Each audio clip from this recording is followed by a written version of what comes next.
અને હવે સીધા જ જઈએ રાઘવજી પટેલની પ્રેસ કોન્ફરન્સમાં।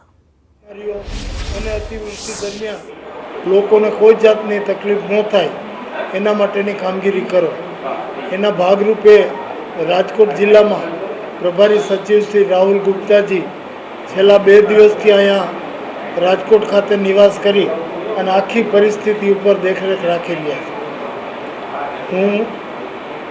છે। હું પોતે રાજકોટ ખાતે આવ્યો અને રાજકોટ જિલ્લાના વહીવટીતંત્ર અને પદાધિકારીઓ સાથે મેં મિટિંગ રાખી આખી પરિસ્થિતિની સમીક્ષા કરી।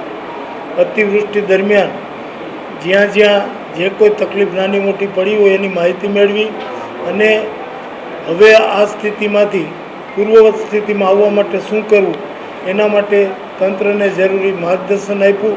પદાધિકારીઓ પાસેથી સૂચનો મેળવ્યા અને એ સૂચનોનો યોગ્ય અમલ થાય એના માટે તંત્રના જવાબદાર અધિકારીઓને સૂચના આપી। આજે મેં સમીક્ષા મિટિંગ લીધી દરમિયાન મને જે અધિકારીશ્રીઓ તરફથી માહિતી આ 2 દિવસની અતિવૃષ્ટિ દરમિયાન તંત્ર દ્વારા થયેલી કામગીરી અંગે મને જે માહિતી મળી એ મેં આપને બધાને શેર કરી છે। એટલે મને આનંદી વાતનો છે કે સતત વરસતા વરસાદમાં ડિઝાસ્ટર મેનેજમેન્ટ આપણું ગુજરાતનું તો કાયમ માટે વખણાય છે, એની કામગીરી ખૂબ ઉત્તમ રહી છે। લોકોને સતત મદદરૂપ થવા માટે અને લોકોને કોઈ જાતની તકલીફ ન પડે એના માટે જવાબદાર અધિકારીઓ અને પદાધિકારીઓ બંને સાથે મળી અને રાજકોટ શહેર અને જિલ્લામાં ખૂબ સુંદર કામગીરી કરી છે। આનંદની વાત તો એ છે કે બોલબાલા જેવા ટ્રસ્ટે 1 લાખ ફૂડ પેકેટ આપવાની તૈયારી બતાવી। એટલે આવી સંસ્થાઓ પણ ખૂબ સુંદર કામગીરી કરી રહી છે।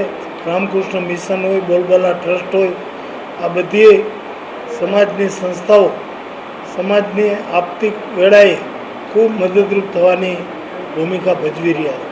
ત્યારે સમગ્ર તંત્ર, પદાધિકારીઓ અને આવી સંસ્થાઓને બધાને હું આવી ઉત્તમ કામગીરી કરવા બદલ હૃદયપૂર્વકના અભિનંદન આપું છું। તંત્રે કરેલી કામગીરી અંગે મેં માહિતગાર થવા માટે તમામને વિગતો આપી છે, એનો અભ્યાસ તમે કરી લેજો। બાકી એ સિવાય તમારે કોઈ પ્રશ્ન પૂછવો હોય શું સમીક્ષા થઈ રાઘવજીભાઈ? કારણ કે અવિરત વરસાદ વરસી રહ્યો છે રાજકોટમાં અને લોકો હેરાન પણ થઈ રહ્યા, વિસ્તારો વધુ અસરગ્રસ્ત,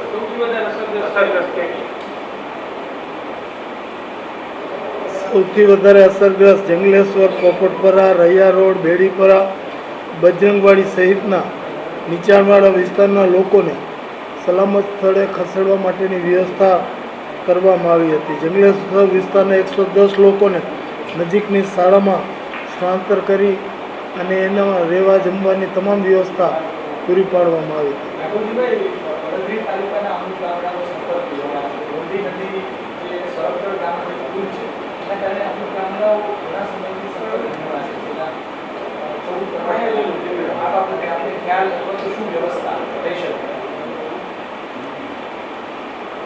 મારી પાસે એની તમે અત્યારે માહિતી આપી એ સિવાય કોઈ માહિતી નથી। હું તપાસ હમણાં જ કરાવું।